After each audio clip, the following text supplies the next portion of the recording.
Hello everyone, कैसे हैं आप सब लोग। मैं हूँ यूवी और आप देख रहे हैं हमारा चैनल यूवी मेंटरशिप। हमारी आज की वीडियो जीएस का टॉपिक है जनगणना, जो कि 2011 में हुई थी और आने वाली जनगणना 2021 में होने वाली है। तो हमें दोनों ही महत्वपूर्ण हैं और दोनों के बारे में पढ़ना है। यह वीडियो आपके हरियाणा एसएससी के एग्ज़ाम के लिए भी महत्वपूर्ण हो सकती है, वहाँ से भी 2-3 प्रश्न पूछे जाते हैं। तो चलिए शुरू करते हैं वीडियो।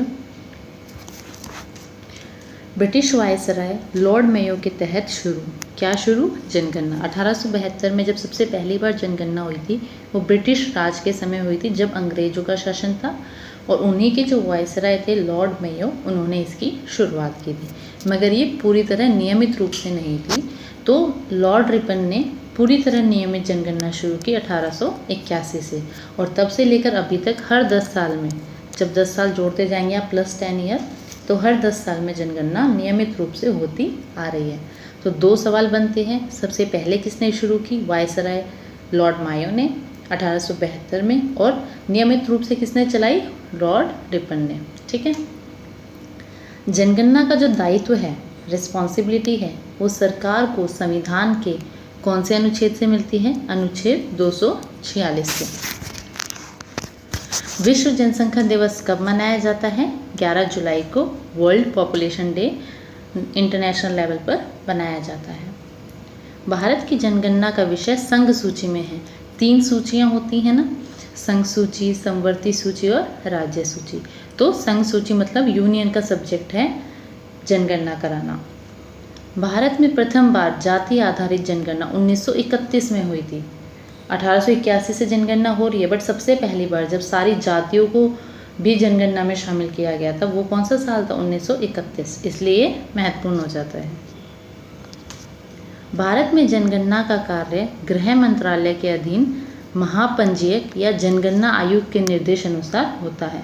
जो जनगणना का कार्य है वो पहली बात तो होम मिनिस्ट्री का काम है, गृह मंत्रालय का काम है, और उसमें भी जिसके ऊपर ये दायित्व होता है वो महापंजीयक या फिर जनगणना आयुक्त कहलाते हैं। भारत में 1911 और 21 वाली जनगणना क्यों महत्वपूर्ण हो जाती है? क्योंकि ये वो दशक था, या 10 साल का अंतर भी आप कह सकते हैं आप दशक को, जिसमें जो जन्म वृद्धि दर था, बच्चों के पैदा होने का जो दर था वो न्यूनतम था। सबसे कम बच्चे पैदा हुए थे इस दौरान। इसलिए इस वर्ष को महाविभाजक या फिर ग्रेट डिवाइड ईयर कहा जाता है। ये प्रश्न आया हुआ है, इसलिए मैंने लिखा है हरियाणा एसएससी के एग्ज़ाम में, इसीलिए इसे ग्रेट डिवाइड ईयर कहा जाता है। आज़ाद भारत की पहली जनगणना 1951 में 1951 में कराई गई, आज़ादी के बाद सबसे पहले जनगणना।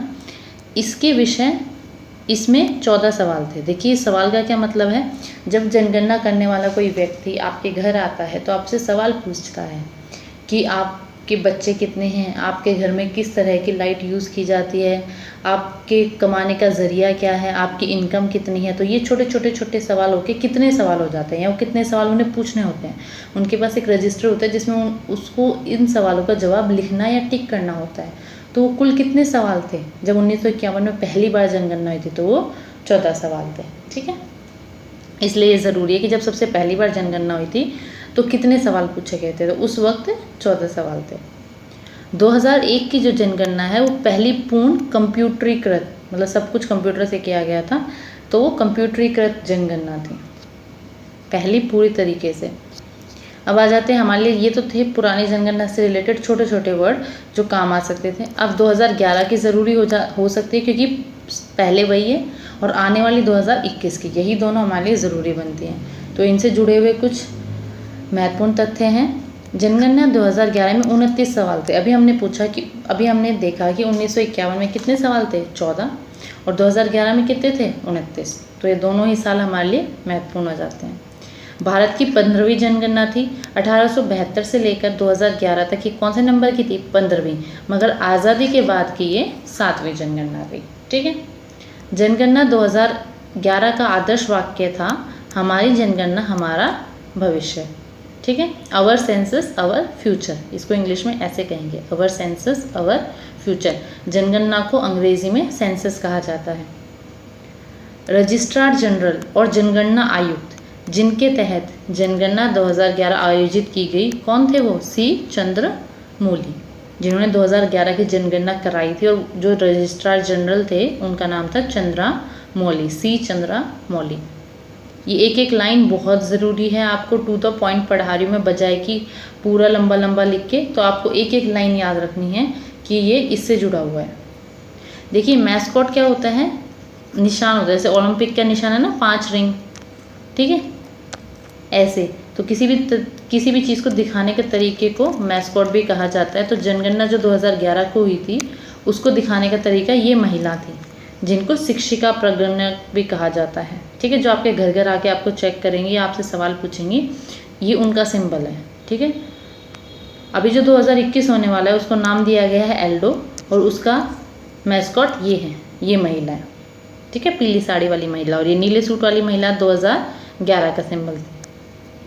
हालांकि आपके प्रश्न में ये तस्वीर तो नहीं आने वाली, मगर आपके प्रश्न में ये ज़रूर आ सकता है। देखिए ये प्रश्न आया हुआ है कि 2011 भारतीय जनगणना का शुभंकर क्या था? मैस्कॉट को हिंदी में शुभंकर कहा जाता है, तो वो कौन थी? एक महिला प्रगणक, ठीक है, एक वुमेन एन्यूमरेटर, ये है इसका आंसर।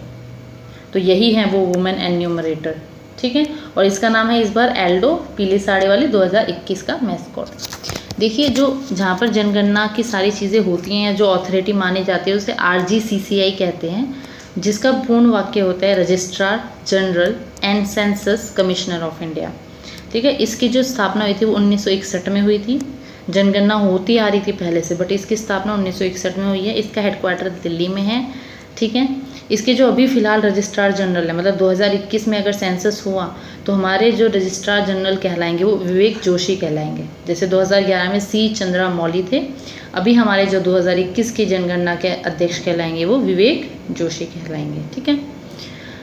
पेरेंट ऑर्गेनाइजेशन कौन है इसकी? मिनिस्ट्री ऑफ होम अफेयर्स, अभी हमने पढ़ा था गृह मंत्रालय के अधीन ये आता है। ये प्रश्न आया हुआ है हरियाणा SSC में, वहीं से लिया है, पूछा गया था शुभंकर, अभी मैंने आपको करा दिया। अगला प्रश्न है, ये देखिए, ये 2011 का जो सेंसस था वो पेपर सेंसस था, 2021 का जो सेंसस है वो डिजिटल सेंसस है, मतलब कि पेपरलेस, किसी भी तरीके के कागज़ का कहीं पर भी इस्तेमाल नहीं किया जाएगा, हर एक चीज़ डिजिटल इंडिया होगी। मोदी जी कहते हैं ना डिजिटल इंडिया, तो डिजिटल सेंसस होगा। तो 2021 का जो सेंसस है उसके लिए क्या नई चीज़ हो जाती है कि वो पहला पेपरलेस सेंसस है, डिजिटल सेंसस है, पहला पूर्ण तरीके से। जैसे 2001 वाला था ना पूरी तरह से कंप्यूटरीकृत, तो ये पूर्ण तरीके से डिजिटल सेंसस है। 2021 में क्या है, 2021 की जो जनगणना है वो 16वें नंबर की होगी और आज़ादी के बाद की 8वें नंबर की। 2021 का जो विषय है वो है जन भागीदारी से जन कल्याण, ठीक है। 2011 का क्या था? हमारी जनगणना हमारा भविष्य। 2021 का क्या है? जन भागीदारी से जन कल्याण। प्रत्येक परिवार से 31 प्रश्न पूछे जाएंगे। 2011 में कितने पूछे गए? 29। और जब सबसे पहली बार हुई थी जब कितने पूछे गए थे? 1951 में 14। और अभी 2021 में पूछे जा रहे हैं हमसे 31 सवाल, ठीक है। 2021 पूरी तरह से कागज़ रहित होगा, मतलब कि पेपरलेस होगा, किसी भी तरीके का पेपर इस्तेमाल नहीं किया जाएगा। अब आ जाते हैं राष्ट्रीय नागरिक रजिस्टर पर। जैसे आप ये पढ़ रहे हैं ना, रजिस्ट्रार, महापंजीयक, तो एक रजिस्टर भी होता है जहाँ ये इस चीज़ को लिखते हैं, तो उसे राष्ट्रीय नागरिक रजिस्टर कहा जाता है, NRC। ये क्यों महत्वपूर्ण हो जाता है? भारतीय नागरिकों का एक रजिस्टर है जिनके निर्माण को नागरिकता अधिनियम 1955, देखिए नागरिकता अधिनियम जो था वो 1955 में आया था, मगर समय समय पर उसमें संशोधन होता रहता है। तो 2003 में जो संशोधन हुआ उसमें क्या कर दिया कि जो NRC था, एक नागरिक रजिस्टर था, नागरिकों का रजिस्टर जिसमें नागरिकों से संबंधित कुछ जानकारियाँ होंगी, उसे अनिवार्य बना दिया गया। कब? 2003 के संशोधन से। इसका उद्देश्य क्या था? इसका उद्देश्य भारत के सभी कानूनी नागरिक को दस्तावेज करना था, ताकि जो अवैध अप्रवासी हैं, जो बाहर से विदेशों से लोग आके अवैध तरीके से, इलीगल तरीके से बसे हुए हैं, उन्हें पहचान ना दी जा सके, ठीक है, उनका पता लगाया जा सके। तो सिर्फ ये भारतीयों के लिए था राष्ट्रीय नागरिक रजिस्टर। 2013-14 में असम राज्य ने इसे लागू कर दिया, सिर्फ असम ने, बाकी कहीं पे ये लागू नहीं हुआ है। 2013-14 में सिर्फ असम में इसे लागू भी कर दिया गया है। और भारत सरकार की ये योजना है कि 2021 में जो भी जनगणना होगी तो ये पूरे भारत में लागू किया जाए, ठीक है। वो NCR था। अभी देखिए NPR, नेशनल पॉपुलेशन रजिस्टर, दोनों में कुछ अंतर नहीं है, थोड़ा सा माइल्ड सा अंतर है। देखिए, भारत सरकार के गृह मंत्रालय ने 2014 को जारी किया था। इसमें कहा गया कि NPR मतलब कि नेशनल पॉपुलेशन रजिस्टर सामान्य निवासियों की नागरिकता की स्थिति का सत्यापन करके NRIC के निर्माण की दिशा में पहला कदम है। मतलब कि जो लोग रह रहे हैं उनकी नागरिकता, सिटीजनशिप का सत्यापन, मतलब वेरीफाई करके कि हाँ ये यहाँ के नागरिक हैं या नहीं, उनको फिर वेरीफाई करके कहाँ डाल देगा? NRIC में। NRIC क्या है? भारतीय नागरिकों का राष्ट्रीय रजिस्टर। मतलब NRC और NRIC एक तरीके से एक ही चीज़ है। और NPR क्या करेगा? पहले देखिए NPR में जाएंगे, फिर वहाँ से क्या होगा? चीज़ें वेरीफाई होंगी, किसी चीज़ में कमी निकली तो आपको वहीं से हटा दिया जाएगा, नहीं तो आपको NRC के रजिस्टर में डाल दिया जाएगा। देखिए, NRC और NRIC हर व्यक्ति की नागरिकता स्थिति के सत्यापन के बाद NPR के तहत एकत्र किए गए आंकड़ों पर आधारित होगा। ठीक है, NPR में आंकड़े एकत्रित करेंगे, उसके बाद उनकी नागरिकता को चेक करेंगे और अगर वो सही होंगे तो उन्हें NRC के रजिस्टर में डाल दिया जाएगा। ये कुछ नहीं है, बस आपको पता होना चाहिए इनकी फुल फॉर्म क्या है, ये कौन से साल में आए थे, इसलिए यहाँ पर मैंने लिख दिया है। नहीं तो ये डीप की चीज़ें और आपके कुछ काम की नहीं है। आपके काम का सिर्फ ये बन जाता है कि NPR की फुल फॉर्म क्या है, NRC की फुल फॉर्म क्या है, ये कौन से साल में आए हैं। 2014 में NPR आया है, 2003 में NCR आया था और अभी तक दोनों में से कोई सा भी लागू नहीं हुआ है। लागू कहाँ हुआ है? 2013-14 में असम में, सिर्फ असम में। और अभी 2021 में कहाँ लागू होने वाला है? सारे भारत में एक्सेप्ट आसाम, सिर्फ आसाम को छोड़ के जो NPR है वो पूरे भारत में लागू होगा। अब आ जाते हैं 2011 की जनगणना के ऊपर। ये 2021 में जो नई चीज़ें होने वाली थी वो थी। 2011 की जनगणना में कुछ आंकड़े हैं जो आपको याद होने चाहिए। हमारी जो कुल जनसंख्या है वो कितनी है? 1.21 बिलियन। भारत की कुल ग्रामीण जनसंख्या उसमें से कितनी है इस पूरे में से? ठीक है, 68%। और कुल शहरी जनसंख्या कितनी है? 31%। ठीक है, आज भी गाँव में लोग ज़्यादा रहते हैं शहरों की बजाय। 2001 से 2011 तक, मतलब 2001 में जो जनसंख्या रही होगी उसमें 2011 तक कितनी वृद्धि हुई? कितनी दर की वृद्धि हुई? तो 17.7% की वृद्धि हुई। भारत में पुरुषों की जनसंख्या कितनी है? 62 करोड़ है। प्रतिशत में देखोगे तो 51%। महिलाओं की जनसंख्या 58 करोड़ है और प्रतिशत में देखोगे तो 48%। ठीक है, सबसे ज़्यादा जनसंख्या वाला राज्य कौन सा हो जाता है? उत्तर प्रदेश। ठीक है, ये तो आपको पता ही है कि यूपी में सबसे ज़्यादा जनसंख्या पाई जाती है। न्यूनतम कहाँ है? सिक्किम में। सर्वाधिक जनसंख्या वाला केंद्र शासित प्रदेश, तो दिल्ली से ज़्यादा तो कहाँ लोग रहते होंगे? ठीक है, तो दिल्ली। सबसे कम वाला लक्षद्वीप, क्योंकि वो एक आइलैंड हो गया, वहाँ पहुँचना भी मुश्किल है लोगों के लिए। तो सबसे कम कहाँ है? या तो अंडमान निकोबार हो सकते हैं, लक्षद्वीप, क्योंकि लक्षद्वीप अंडमान निकोबार से छोटा है तो वहाँ न्यूनतम जनसंख्या है। ठीक है, अब कई बार ये प्रश्न पूछ लिया जाता है कि शुरू के 4 बताइए, इंक्रीजिंग या डिक्रीजिंग ऑर्डर में, बढ़ते या घटते क्रम में। तो सबसे ज़्यादा उत्तर प्रदेश में लोग रहते हैं, उसके बाद महाराष्ट्र में रहते हैं, उसके बाद बिहार और सबसे आखिर में बंगाल। ठीक है, इसको आप याद कर लीजिएगा, आपकी जो भी ट्रिक है। नहीं तो सिंपल ट्रिक की बजाय आप ऐसे लिखिया करें UMBP, उत्तर प्रदेश, महाराष्ट्र, बिहार और पश्चिम बंगाल। ठीक है, UMBP नॉर्मल शॉर्ट फॉर्म बनाइए और याद कीजिए।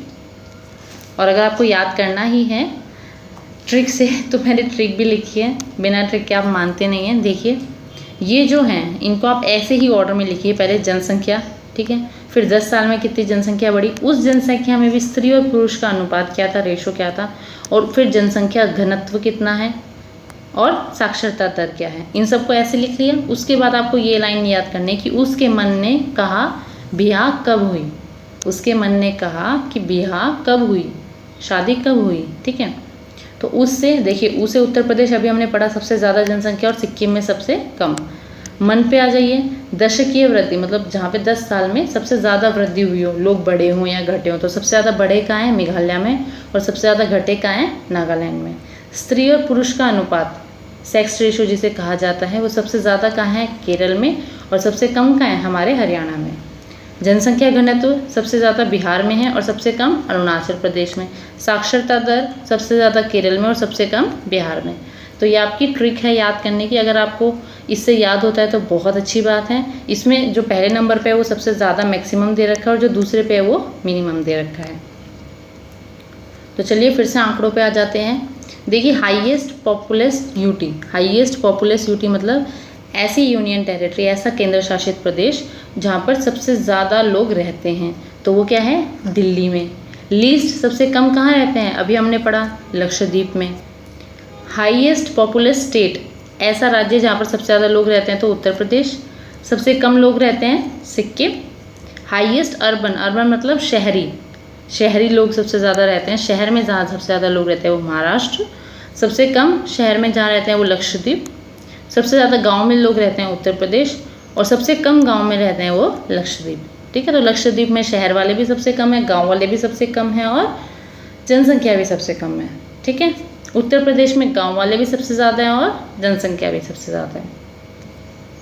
आगे चलते हैं, जनसंख्या घनत्व। देखिए जनसंख्या घनत्व होता क्या है, जनसंख्या घनत्व का तात्पर्य है कि प्रति वर्ग किलोमीटर में निवासित औसत जनसंख्या। प्रति वर्ग किलोमीटर मतलब ये 1 किलोमीटर हो गया, ये 1 किलोमीटर हो गया, इस 1 किलोमीटर में जितने लोग रहते हैं उसे आप जनसंख्या घनत्व कहेंगे, प्रति वर्ग किलोमीटर में जितने लोग रहते हैं। तो भारत का जनसंख्या घनत्व है 382, 382, ये भारत का जनसंख्या घनत्व है। और कौन से राज्य का जनसंख्या घनत्व सबसे ज़्यादा है? ठीक है, अभी हमने पढ़ा था बिहार, तो बिहार से बिहार, उसके मन ने कहा बिहार कब हुआ, तो बिहार से बिहार, बिहार का जनसंख्या घनत्व सबसे ज़्यादा है। और बिहार में आ से अरुणाचल प्रदेश, यहाँ का कहाँ है, सबसे न्यूनतम है। ठीक है, केंद्र शासित प्रदेश की बात करें तो सबसे ज़्यादा लोग कहाँ रहते हैं वर्ग किलोमीटर में, दिल्ली। और सबसे कम कहाँ रहते हैं, अंडमान निकोबार द्वीप समूह में। ठीक है, जनसंख्या घनत्व को आपको वैसे याद करना है तो एक और तरीका भी है, देखिए बी से क्या, बिग बी, बिग बी मतलब अमिताभ बच्चन। जहाँ पर भी अमिताभ बच्चन आ जाते हैं वहाँ पर क्या हो जाता है, इतने ज़्यादा लोग, मतलब कि छोटा सा म्यूजियम होगा या छोटा सा मॉल होगा और वहाँ पे इतने सारे लोग, भीड़ इकट्ठी हो जाएगी। 2 किलोमीटर के दायरे में कम से कम हज़ारों करोड़ों लोग खड़े हो जाएंगे। ठीक है, तो घनत्व किलोमीटर के हिसाब से ज़्यादा हो गया ना वहाँ पर, किसके आने से, बिग बी के आने से, अमिताभ बच्चन के आने से। ठीक है, तो पहले बी से क्या, BI से बिहार, और दूसरे बी से क्या, पश्चिम बंगाल। तो जनसंख्या घनत्व सबसे ज़्यादा कहाँ है, बिहार और पश्चिम बंगाल। दूसरा देखिए न्यूनतम कहाँ होगा, आपने वरुण धवन का नाम सुना है, वरुण। ठीक है, तो वरुण से अरुण, और जहाँ पर वरुण धवन आता है वहाँ क्या है, वहाँ न्यूनतम जनसंख्या घनत्व है कंपेरिजन टू बिग बी के। ठीक है, तो वरुण से अरुण क्या है, न्यूनतम जनसंख्या घनत्व। जहाँ पर वो आते हैं वहाँ पर तो 2 किलोमीटर में कुछ लोग ही पाए जाते हैं। ठीक है, तो वहाँ पर न्यूनतम जनसंख्या घनत्व। व्हाट इज अ यूनिट, ये प्रश्न आया हुआ है, इसका आंसर आप मेरे को कमेंट सेक्शन में दीजिएगा। ये हरियाणा SSC के बिजली विभाग के एग्जाम में आया था कि जनसंख्या घनत्व को मापने की इकाई क्या है। अगर आप जनसंख्या घनत्व को नापना चाहते हैं, डेंसिटी को नापना चाहते हैं, तो इकाई क्या है, फैमिली पर मीटर, एक आदमी पर स्क्वायर मीटर, फैमिली पर सेंटीमीटर या person per hectare. Comment section में इसका जवाब दीजिएगा। सेक्स रेशो, लिंगानुपात जिसे कहा जाता है, ये पूरे भारत का 940 महिलाएं, मान लो 1000 पुरुषों पर कितनी महिलाएं हैं, 940 महिलाएं। तो भारत का सेक्स रेशो क्या है, 940। और हाईएस्ट सेक्स रेशो, सबसे ज़्यादा लिंगानुपात किस राज्य का है, केरला का। और सबसे कम किसका है, हमारे हरियाणा का। ठीक है, हाईएस्ट यूटी में किसका है, पौंडीचेरी का। और यूटी में सबसे कम, केंद्र शासित प्रदेश में सबसे कम किसका है, दमन और दीव का। ठीक है, ये चारों आपको इकट्ठे याद करने हैं, हाईएस्ट, लोएस्ट, स्टेट और यूटी। हरियाणा का तो आपको याद हो ही जाएगा, हमारे हरियाणा का। और केरला में क्योंकि लिटरेसी रेट, साक्षरता दर भी सबसे ज़्यादा है, तो जहाँ लोग पढ़े लिखे ज़्यादा होंगे वहाँ लड़का लड़की में भेदभाव कम होगा। तो केरला में ही सबसे ज़्यादा भेदभाव कम होता है क्योंकि वहाँ के लोग भी सबसे ज़्यादा पढ़े लिखे हैं। तो चाहे साक्षरता दर हो या लिंगानुपात हो, दोनों ही केरला टॉप पे है। ठीक है, और हरियाणा लो पे है लिंगानुपात में। देखिए चाइल्ड, जो बच्चे 0 से 6 वर्ष के हैं उनका लिंगानुपात क्या है, 914 भारत का। ठीक है, राज्य में सबसे ज़्यादा है मिजोरम का, और हरियाणा उसमें भी सबसे पीछे है। आगे आते हैं लिटरेसी रेट पर, जिसे साक्षरता दर कहा जाता है। देखिए 1991 से पहले जो साक्षरता दर थी उसमें 0 से 6 वर्ष के आयु के वर्ग भी, मतलब बच्चे भी शामिल किए जाते थे। मगर 1991 में ये निर्णय लिया गया, ये परिभाषित किया गया कि 7 साल का बच्चा या 7 साल से ऊपर का बच्चा ही माना जाएगा कि वो पढ़ा लिखा है या नहीं, उसी को कंसीडर किया जाएगा। 0 से 6 साल के बच्चे को गिना ही नहीं जाएगा। ठीक है। जो ये फॉर्मूला होता है लिटरेसी रेट का, इसमें साफ साफ लिखा है कि जो लोग पढ़े लिखे हैं उसको डिवाइड करेंगे जिनकी उम्र 7 साल से ऊपर है और गुणा कर देंगे 100 से, इसे साक्षरता दर निकाली जाती है। यहाँ पर पढ़िए, 1991 की जनगणना में निर्णय लिया गया था कि 0 से 6 आयु वर्ग के सभी बच्चों को परिभाषा के अनुसार निरक्षर माना जाएगा और 7 वर्ष या उससे अधिक आयु वर्ग की जनसंख्या का केवल साक्षर या निरक्षर के रूप में वर्गीकृत किया जाएगा। जो 7 साल या 7 साल से ऊपर होगा उसी को लिटरेट या इलिटरेट माना जाएगा, उससे नीचे वालों को कुछ नहीं माना जाएगा, ठीक है। जो भारत की साक्षरता दर है वो है 74.04%, पुरुषों की है 42.14, महिलाओं की है 65.46। ये देखिए 2001 से लेकर 2011 में कितना अंतर आया है। भारत की जो साक्षरता दर थी वो 65% थी और अब कितनी हो गई है 74%। कुछ न कुछ बढ़े ही हैं हम आगे, और अभी जो 2021 की आएगी उसमें और भी ज़्यादा आगे होने वाले हैं। देखिए सबसे अग्रणी राज्य मतलब साक्षरता दर की दृष्टि से सबसे पहले नंबर पे कौन है, केरल। लिंगानुपात भी यहीं का सबसे ज़्यादा था ना। और सबसे पिछड़ा राज्य कौन सा है, बिहार। सबसे आगे केंद्र शासित प्रदेश लक्षद्वीप, मतलब लक्षद्वीप ने वहाँ की जनसंख्या कम होते हुए अपना लक्ष्य हासिल किया है, वो साक्षरता दर में सबसे ज़्यादा है, ठीक है। जहाँ पर भी साक्षरता की पढ़ाई की बात आती है तो हम किसकी बात करते हैं, हमारे लक्ष्य की, कि हमें अपना लक्ष्य हासिल करना है। तो यूटी में कौन है सबसे आगे, लक्षद्वीप। सबसे पीछे कौन है, दादरा और नगर हवेली। भाषा, देखिए हमारे भारत में कई प्रकार की भाषाएं बोली जाती हैं, मगर हमारे संविधान में 22 भाषाओं का एक जिक्र है और उसमें से भी जो सबसे ज़्यादा बोली जाती है वो है हिंदी। तो प्रश्न बन सकता है कि पहले नंबर पर तो आप बता ही सकते हैं हिंदी, दूसरे पर पूछी जाए तो बंगाली, तीसरे पर मराठी और चौथे पर तेलुगु, ठीक है। तो आपको इसका सीरियल पता होना चाहिए, हिंदी, बंगाली, मराठी, तेलुगु। जनसंख्या धर्म के आधार पर जो प्रतिशत है, सबसे ज़्यादा हिंदू पाए जाते हैं भारत में, दूसरे नंबर पर मुस्लिम पाए जाते हैं, उसके बाद ईसाई और फिर सिख। देखिए जब हम बोलते हैं हिंदू, मुस्लिम, सिख, ईसाई, तो सिख हमारे बोलने में पहले आता है। हिंदू, मुस्लिम, सिख, ईसाई, भाई भाई। तो कहीं आप बोलने के चक्कर में सिख को ही तीसरे नंबर पर मान लो, नहीं। जो ईसाई होते हैं, मतलब कि जो क्रिश्चियन होते हैं, जो लॉर्ड जीसस को मानते हैं, वो तीसरे नंबर पर हैं जनसंख्या में, उनकी आबादी ज़्यादा है, ठीक है, सिखों से। तो सिख कौन से नंबर पे, चौथे पर। पांचवे पर बौद्ध धर्म को मानने वाले। देखिए अनुसूचित जाति और अनुसूचित जनजाति, जो शेड्यूल्ड कास्ट और शेड्यूल्ड ट्राइब्स होती हैं, उसका भारत में कितना योगदान है, कितने लोग रहते हैं, उससे संबंधित यहाँ पढ़ेंगे हम। देखिए शेड्यूल्ड जनजाति में ये अंतर है। शेड्यूल्ड कास्ट तो देखिए अंबेडकर जी ने जब इन्हें अलग किया था, इनकी सुविधाओं के लिए इन्हें कुछ प्रिविलेजेस दिए गए थे, कुछ अधिकार दिए गए थे, इसलिए इन्हें इस जाति में कंसिडर किया गया था, ठीक है। इन्हें पहले अनटचेबल्स माना जाता था, जिन्हें छुआ नहीं जा सकता है, निचली जाति के लोग। मगर जो शेड्यूल्ड ट्राइब्स हैं उनका ऐसा ऊंचा या नीचे से कोई संबंध नहीं है। उनका संबंध किससे है, ट्राइब, मतलब कि जनजातियाँ जो जंगल में पाई जाती हैं या फिर जो ऐसी जगह पर रहती हैं जहाँ पर बहुत कम लोग रहते हैं। सिंपल भाषा में बोलो तो आदिवासी, ठीक है। तो अनुसूचित जनजाति आदिवासी हैं एक तरीके से, ठीक है। और अनुसूचित जाति आपके ही बीच में रहने वाले लोग, मगर आपसे कम हैं जो, ठीक है, मतलब वैसे नहीं, भगवान ने अलग नहीं बनाए, आपसे जो सुख सुविधाओं में कम है या जिन्हें पहले से ही पिछड़ा वर्ग माना जाता है, जिन्हें कहीं अपना वो नहीं दिया जाता, अस्तित्व नहीं माना जाता, ठीक है। भारत में SC/ST का प्रतिशत कितना है, तो 16.6 क्या है, शेड्यूल कास्ट वाले हैं, और 8.6 शेड्यूल ट्राइब वाले हैं।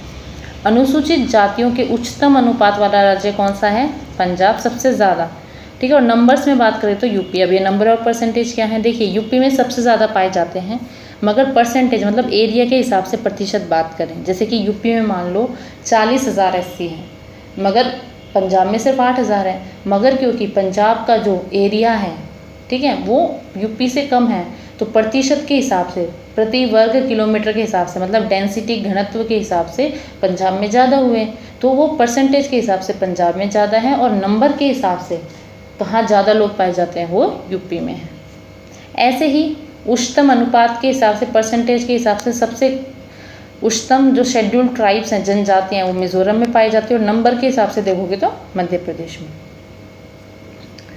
जनगणना 2001 और 2011 में कोई भी ट्राइब मतलब कि जनजातियां नहीं पाई गई। कहाँ नहीं पाई गई? पंजाब, चंडीगढ़, हरियाणा, दिल्ली और पुडुचेरी, इन 5 जगहों पर एक भी जनजाति नहीं पाई गई, कोई भी ट्राइब नहीं पाई गई। अनुच्छेद 338 और 338A के तहत 2 ऑर्गेनाइजेशन बनाई गई हैं जो कि SC और ST के लिए हैं। SC के लिए है राष्ट्रीय अनुसूचित जाति आयोग और ST के लिए है राष्ट्रीय अनुसूचित जनजाति आयोग। दोनों आयोग के अध्यक्ष भारत में राष्ट्रीय मानवाधिकार आयोग पदेन बैठते हैं। मतलब इन दोनों के जो हेड होंगे वो कौन होंगे? जो राष्ट्रीय मानवाधिकार आयोग है उसका जो हेड होगा वही इन दोनों का हेड होगा। ठीक है, उसका जो अध्यक्ष होगा राष्ट्रीय मानवाधिकार आयोग का, वही SC और ST के नेशनल कमीशन का भी अध्यक्ष होगा। कुछ क्वेश्चन एक्सपेक्टेड भी और जो आए हुए भी हैं। जनसंख्या पर जो राष्ट्रीय आयोग बनता है, नेशनल कमीशन बनता है, उसकी अध्यक्षता कौन करता है? प्राइम मिनिस्टर करते हैं। ये याद रखिएगा, कहीं आप रजिस्ट्रार जनरल को कराएं। ठीक है, प्रधानमंत्री करते हैं। 2011 की जो जनगणना थी वो 1872 से अगर गिने तो स्वतंत्रता से पहले और बाद में कौन कौन सी थी? पहले तो 15 और स्वतंत्रता के बाद देखे तो 7वें नंबर की।